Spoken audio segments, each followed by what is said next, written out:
And as if that sign weren't enough, someone with a red spray pencil had added, "That means you, bug." The stiff, black-shelled form, impaled on a spike beside the trafficway, with gummy beads of blue blood glistening in the sun, told the pretty little story much more graphically. It hadn't been decapitated. Martians lack external heads. Scat scanned the tableau, his scarred, lean features impassive. "They didn't mention this," he commented. "Do we still go in? You ask questions like that just for the sake of the record, don't you?" Click Click replied, using his black pincers to produce code in a way that explained his nickname. Though headless, Martians didn't lack brains. Definitely. Scat switched to the turbine for jetless surface drive, and the utility car crawled into Bronsko. A hick town, Scat decided. A couple of 100-story skylines, a main street of glassed commercial buildings, and rows of distressingly similar homes. All of them Paradise 37s or Eden 2s. But the skylines looked dead.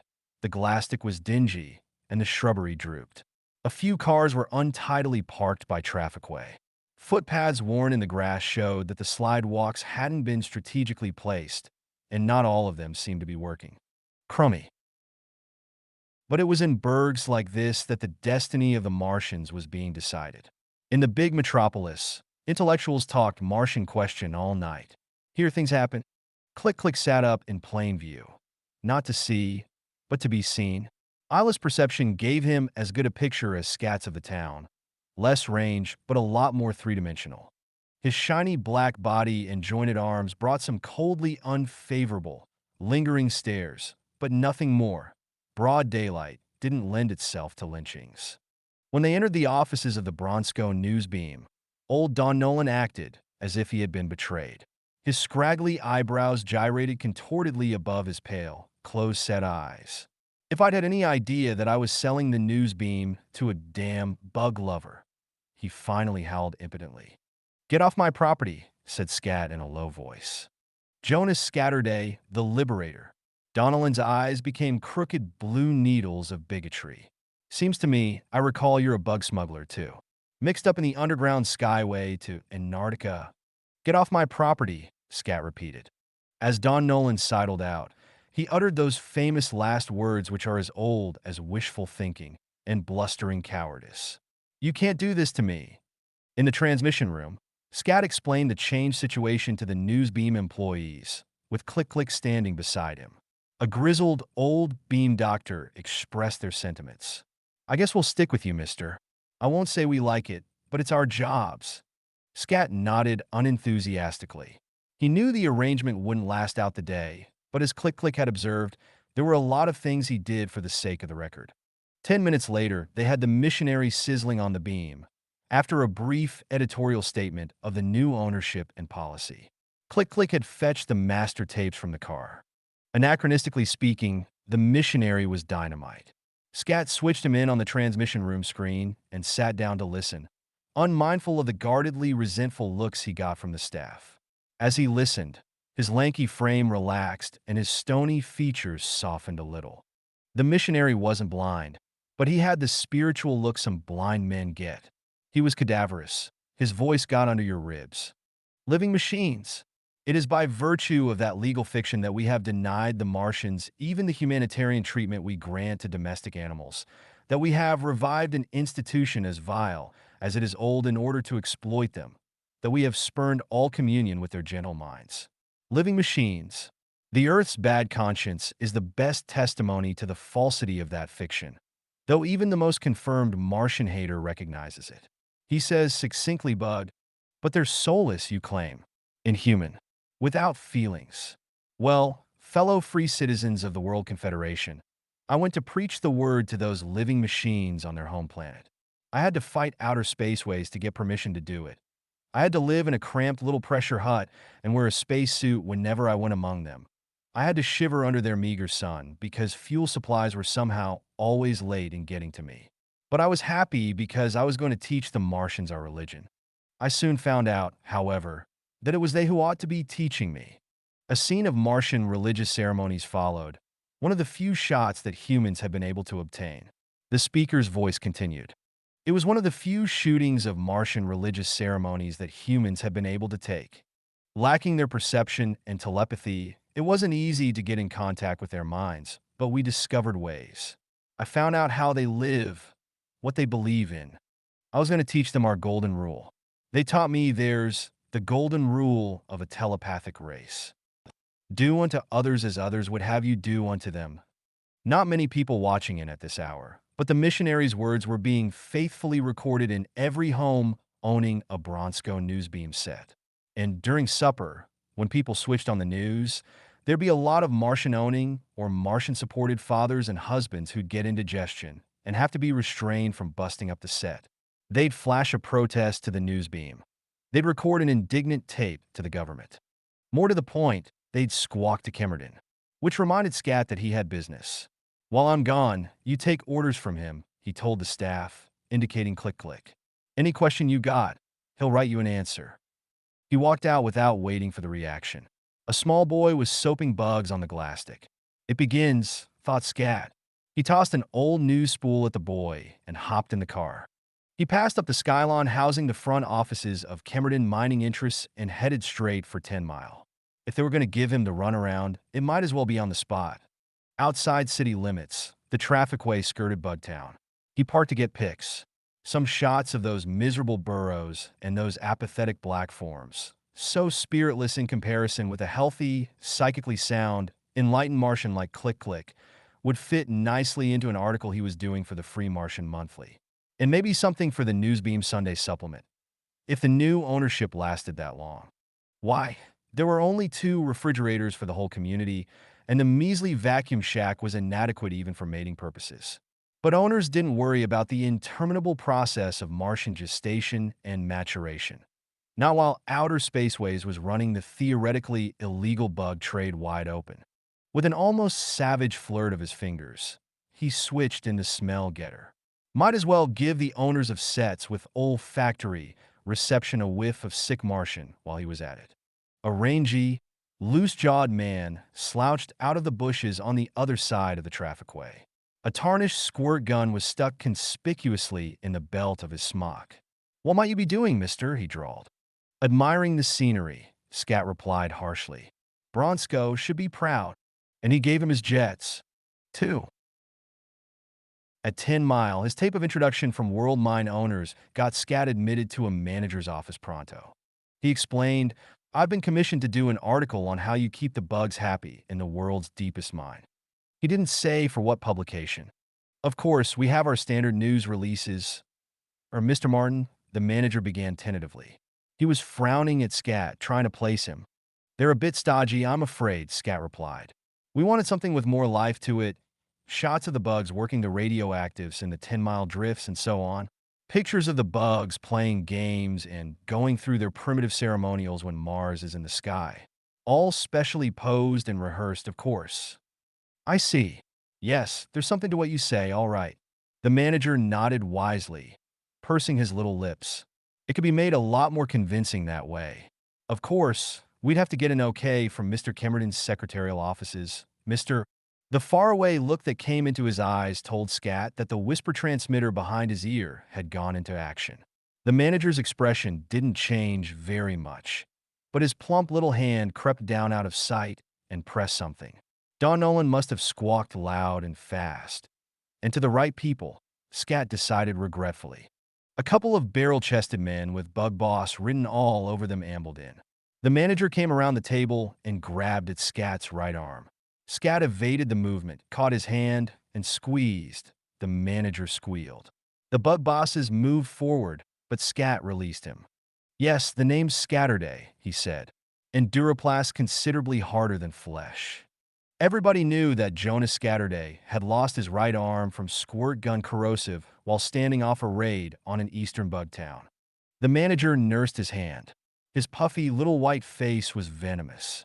He said, "We could have you in court for using a bogus tape of introduction to try to sneak in and agitate among our bugs.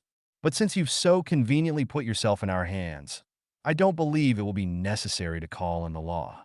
Scat laughed. "Better check first with Kemerton's secretarial offices. With the situation as it is, And all those government contracts that you're having to hump yourselves to fulfill, I don't think they'd want anything to happen that would raise a stink. If Jonas Scatterday should disappear at 10 Mile, I'm afraid the government, regretfully of course, would have to take a hand. As he walked out, the manager acted as if he were about to give the bug bosses an order. But he didn't. Scat parked the utility car in front of the newsbeam. A rock clunked against the duraplast of the tail. He didn't turn around. There were more signs soaked on the glastic, but a chunky little man with a great shock of red hair was erasing them. Scat called "Hi, Lynn," and walked in. Don Nolan was waiting for him with a couple of seedy-looking policemen.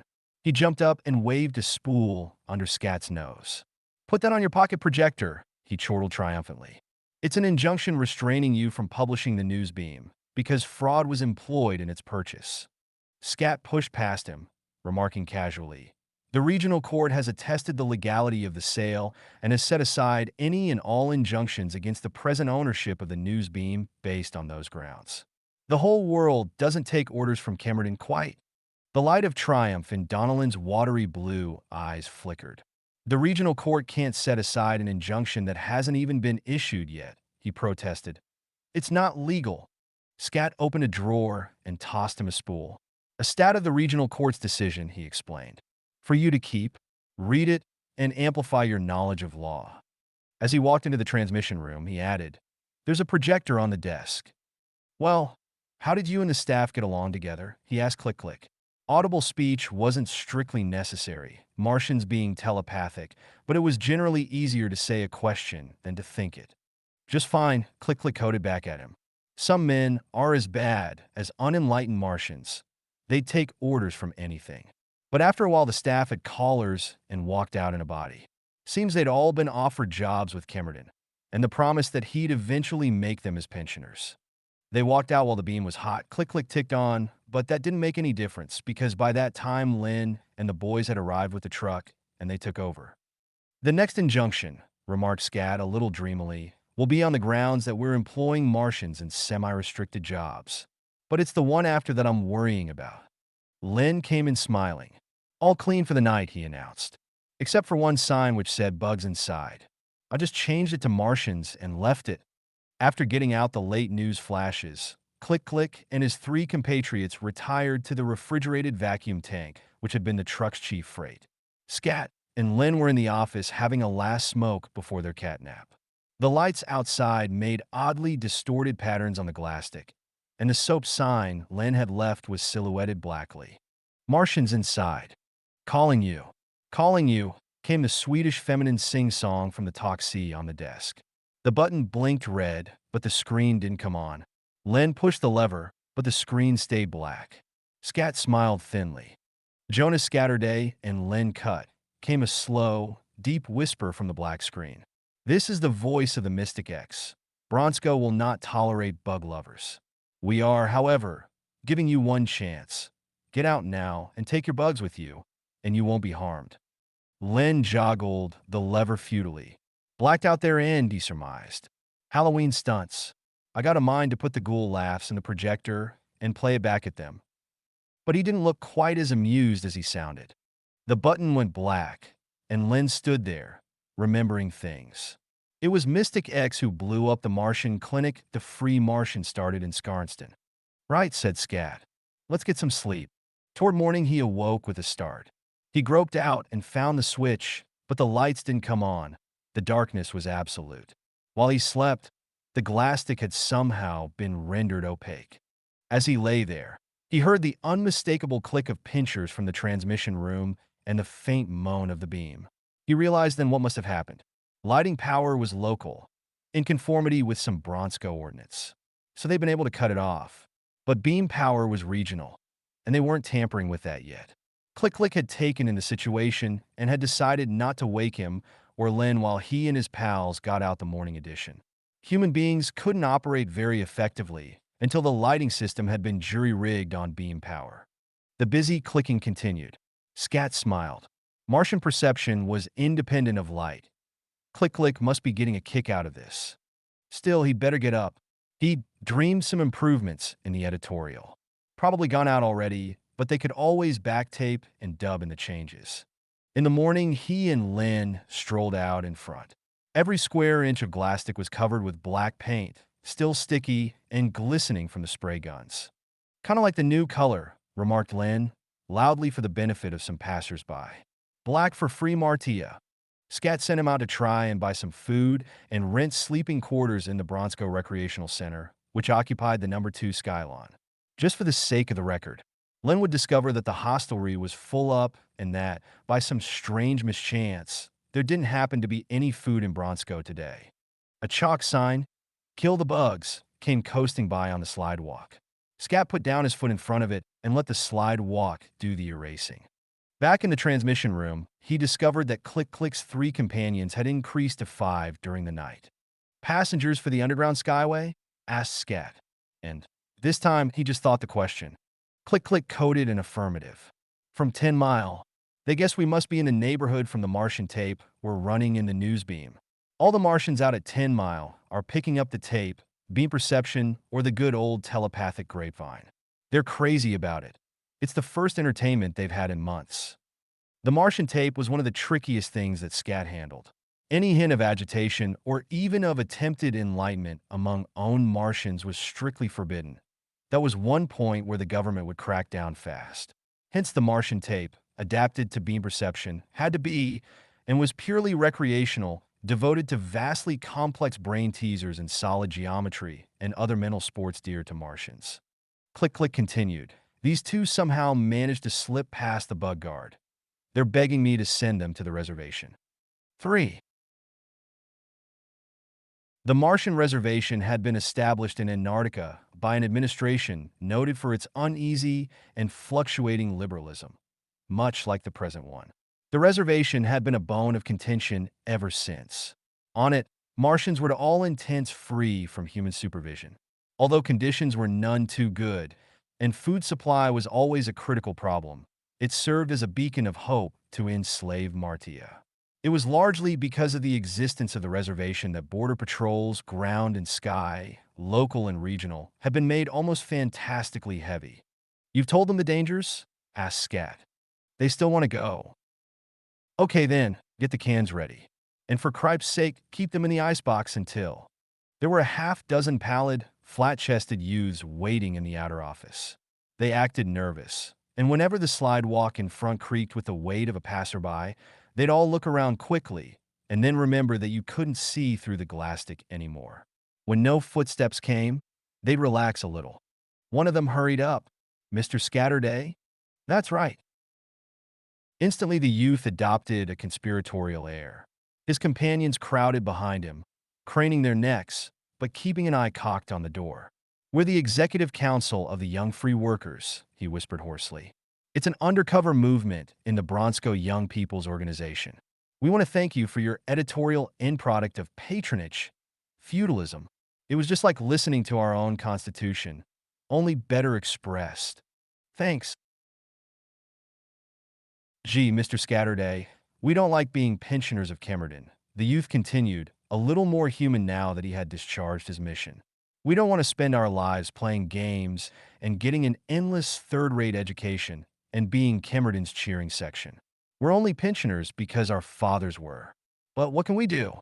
All the restricted jobs have a waiting list a light year long, and we're too poor to buy the specialized education that's required for most of them. Kemerton keeps cutting down the pension allotments, just like you said." "Sure," Scat agreed matter-of-factly. "He employs Martians and pays Earthmen. A very profitable arrangement, considering the greater efficiency of Martian labor and the reduction in operating expenses. If Kemerton switched to human labor, he'd have to ventilate his mines, increase the size of the drifts, provide special protective garments and all sorts of safety devices. Even at that, it's doubtful if human beings could do the work. The situation's practically the same with regard to all other non-restricted jobs." "That's right," another youth cut in, a dark-browed, surly kid. "Nobody can expect us to compete with bugs. We want work, any sort, so we can feel we got a stake in the world. But everywhere we look, it's bugs, bugs, bugs." "And who's to blame?" asked Scat softly. "You and me. Our fathers. Our grandfathers. You know your history."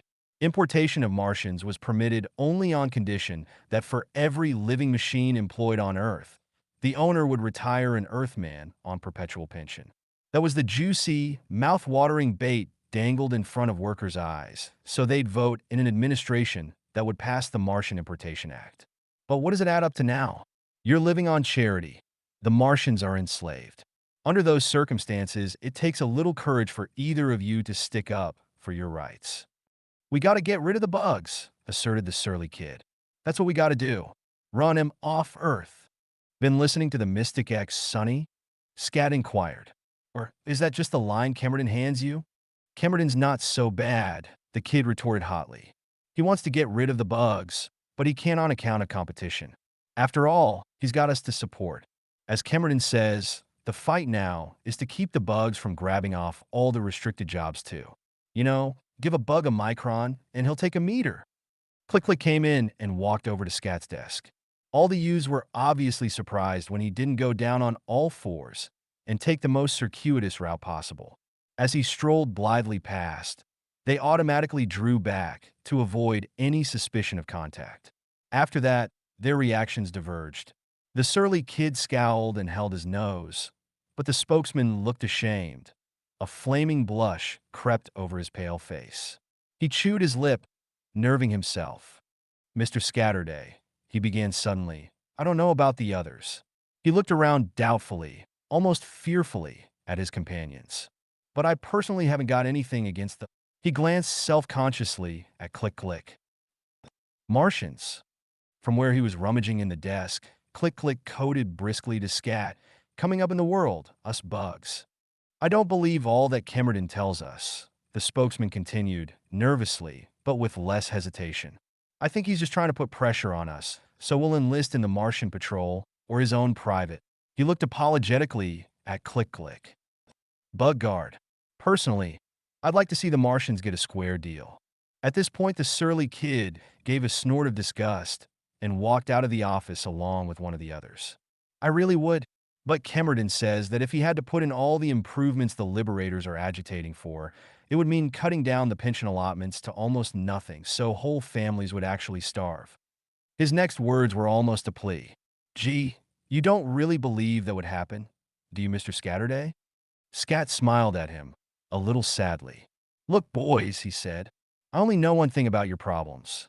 This is it. You're going to be pensioners, maybe well-fed, maybe starving, but pensioners until every Martian is free. The youth gulped. When he answered, it was in a very small voice and with a kind of sigh. I guess that's what I believe, too, he said. His three companions nodded. There was a Martian lynched here a couple of days ago, Scat continued gently. Where were you? He hung his head. Gee, Mr. Scatterday, there's so few of us. Yes, said Scat.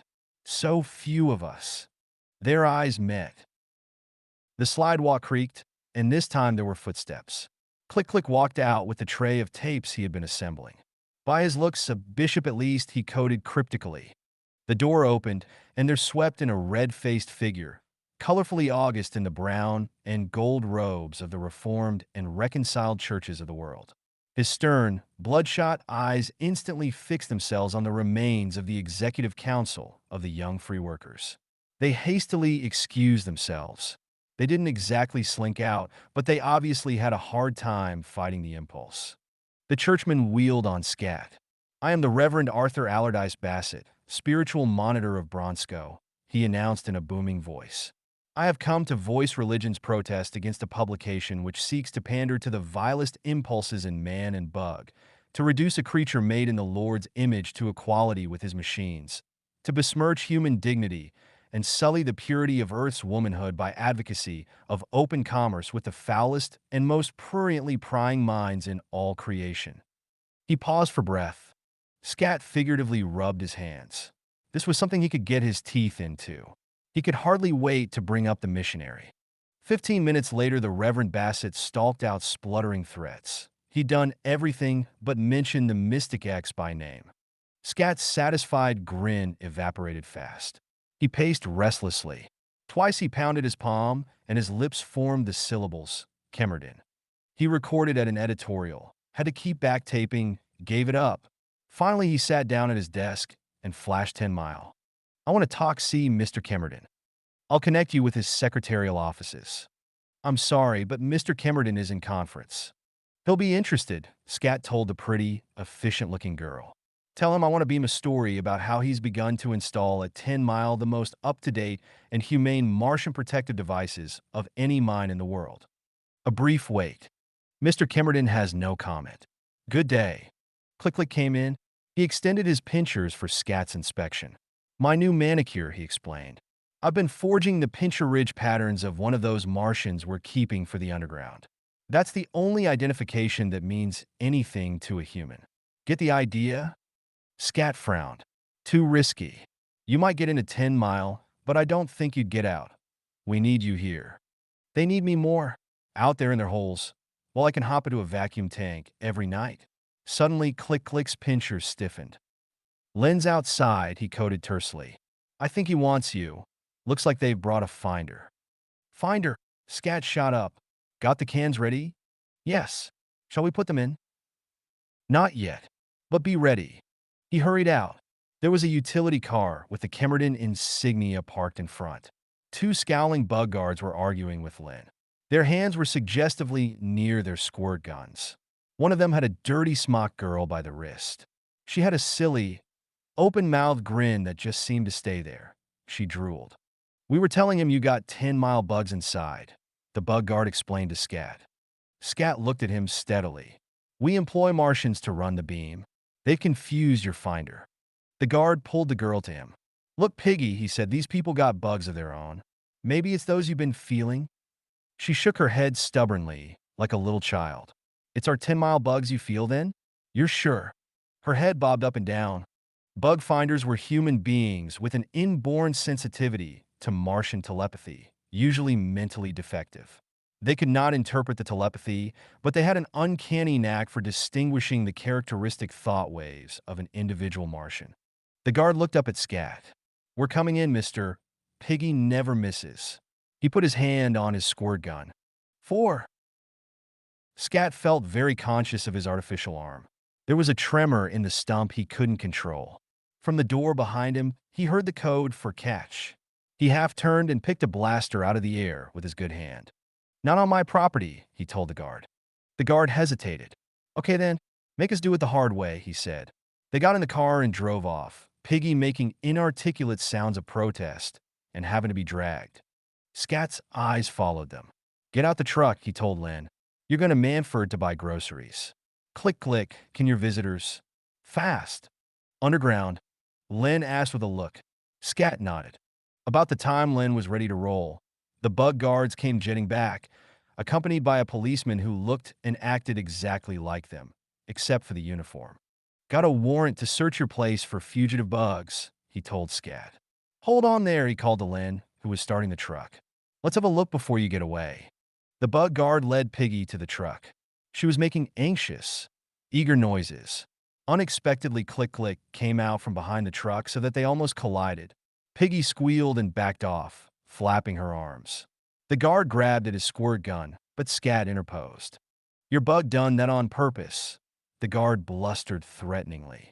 He knows Piggy's no good for as much as 10 minutes after she gets that close to a bug. They searched the truck thoroughly. The body was empty except for some boxes of tape scrap and 3 medium-sized canisters conspicuously labeled in red. Caution, beam refuse gas, standard container. Len's hand hovered over one of the cocks. Want a sniff? He asked pleasantly. The guard gave him a sour look. Beam refuse gas was so deadly a poison that it could not safely be disposed of by any ordinary methods. It had to be shipped to a reconditioning plant in containers that were seamless, supposedly. And these 3 canisters actually contained beam refuse gas under standard pressure. They'd have to in order to pass the minute inspection made at the regional border. But the shell of a Martian is one of the most impermeable armors ever developed by organic evolution.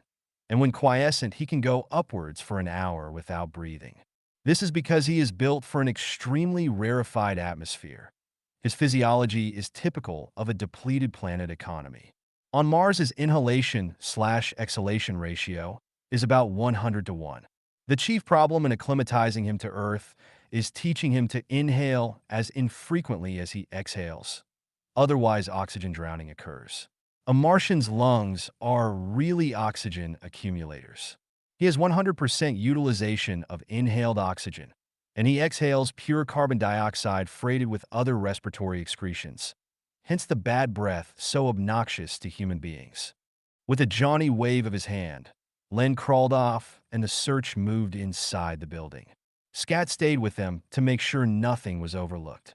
But Piggy, recovered, maintained with sullen headshakes that she no longer felt the presence of 10-mile bugs, and after that the guards lost interest. Scat could tell that they were puzzling as to how he'd smuggled out the bugs while they were getting the warrant. For undoubtedly, there'd been Cameron spies watching the newsbeam building to prevent just such a move. Afterwards, Scat said to Click Click, "I was a little worried when they took your pincher prints." Anticipated, the Martian coded laconically, "I removed the forgeries, but since I have the cast, they can easily be replaced. At first I thought of letting the guards pick me up here, but that would be too suspicious." "It's going to be suspicious wherever it happens," said Scat, shaking his head. "In any case, you won't be able to pass bug finder identification. Don't do it, Click Click. You told Lynn to drop in at the Free Martian offices and fetch a Martian to replace me? You're bound and determined then?" "Yes." Scat sighed. "Okay, Click Click. Yes, I told Lynn." Scat felt a black pincher lightly touch his shoulder. "Don't mope, Scat. I get a great kick out of going contrary to your orders. After all, it's my badge of enlightenment. Most Martians are too obliging. It's our great racial sin. Works all right when everybody's telepathic. Thought pressure keeps the potential transgressor against social welfare in line. But when a telepathic race comes up against a non-telepathic one, ouch, then the thought pressure is all going one way. Our golden rule worked on Mars, but it sure got us into trouble here." That evening, while Scat was having his last smoke, he wished that Len were there to chin with. He kept wondering, profitlessly, how long the regional court would hold out against the pressure Cameron was undoubtedly bringing to bear. Vacillating governments were the curse of eras like this. Rather, the inevitable accompaniment. He wondered if there would be a civil war, and to what degree he would be responsible for it. Tonight it was hard to dodge that question. The Toxie button flashed, as he'd been expecting it to. This time the screen didn't stay completely dark. A wavering X glowed there. Black paper painted with phosphorescence and clapped over the screen at their end. He judged. "Jonas Scatterday, you have disregarded our advice," came the whisper. "That is unwise. Your time allotment is almost up. This is the last warning." Scat wondered if he ought to have the call traced. Fat chance, with all the Toxie operators locals. Still, for the sake of the record, but he felt tired. Sometime that night, Click Click departed, but Len got back with the replacement in time for the morning edition. Afterwards, he showed Scat a big, ugly splotch on the tail of the truck where squirt gun corrosive was eating in. "Try to stop me on the way back, just outside Bronsko," he explained as he swabbed on the decontamination fluid. "Had a barricade up, but I gunned my jets and managed to jump it." He went on swabbing. "You know," he said reflectively, "the only good sign I've noticed in this burg so far is that the kids aren't bothering us so much. Maybe it's because we're running Space Pals and in the days of the airplane. Those read a lot better than the crummy comics Don Nolan was feeding them." Scat laughed mirthlessly. "And maybe it's just because they've stepped back to give their parents a chance."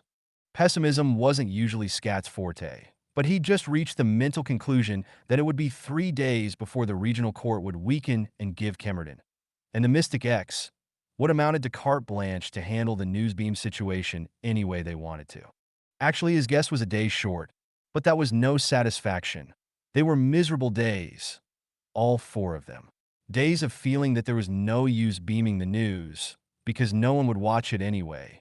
A steady stream of canceled subscriptions, sets coming back for refund, complaints, threats from various sources, attacks on their Martians, nuisances like putting stench gas in the ventilators while they were beaming in addition.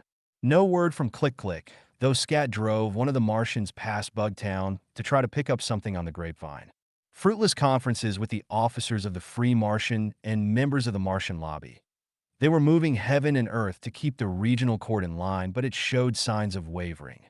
Most of all, the feeling that a wall was being built around the news beam, shutting it off from the rest of the world. You couldn't see that wall, but everywhere in Bronsko you could touch it.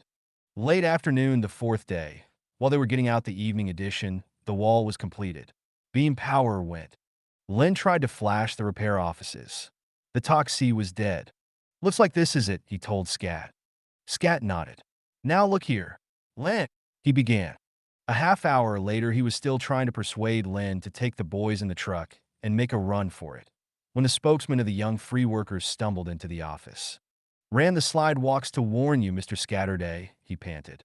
Mystic X, they're planning to get you tonight. Everybody's whispering. There's a lot of cars in the air, and they got big guards on all the trafficways. Some of them are blocked off. What did I tell you? Crowed Len. We couldn't have got out anyway. This was it all right, thought Scat. The regional court had knuckled under. The news beam was finished. Kemerton's victory was so complete that they were being saved up as a kind of tidbit for the Mystic X. Just like the Martian clinic in Scarston. Of course, they'd known it was coming. The Free Martian would demand that the regional government send in troops to prevent violence. Failing there, they would ship some of their own people into Bronsko.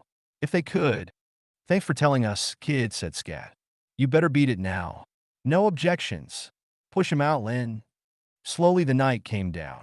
It was like being in a fortress with the silence and the pocket illuminators casting a ghostly light, and every now and then one of the Martians clicking a terse report.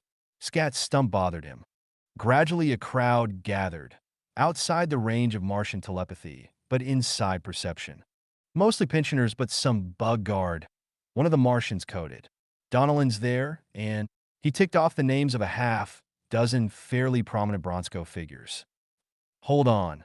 There's a new contingent moving in. They're wearing masks. The Toxie began to work again. Jonas Scatterday and Len Cutt, we're giving you one more chance. We want all of you outside. You two come out with your hands in the air, your bugs on all fours. We don't propose to die so quietly, Scat answered. If you want us, come get us. I intend to defend my property. We're armed. All of us. Arming bugs. If it had any chance, that action had queered it. The minutes dragged. From somewhere a pellet gun opened up and began to rattle interminably against the glass stick. Len began to swear in a low, steady voice. The Martians moved their guns around, as if admiring the internal workmanship. Scat realized that he was tapping out come on, in Martian code over and over again with his Duroplast fingers. There's a new bunch joined them, a Martian informed him finally. They seem to be arguing. I don't know about what. Too far. They're moving off. Kemerton interests calling Mr. Scatterday. They all started at that musical voice. Even the Martians. Scat jumped for the desk and flipped on the screen. He recognized the secretary he had conferred with. Mr. Kemerton hopes you haven't suffered any unpleasantness, she informed him smilingly. He took steps as soon as he heard you were in trouble. He particularly desires you to resume publication of the evening edition of the Newsbeam. Oh, and about that article you were planning. He would like to confer on it at some later date. You will finish beaming the evening edition, won't you? Good evening. As she flashed off, Len began to swear again, but in a different vein. There's more in this than, Scat began. But we got tapes to beam. Get going.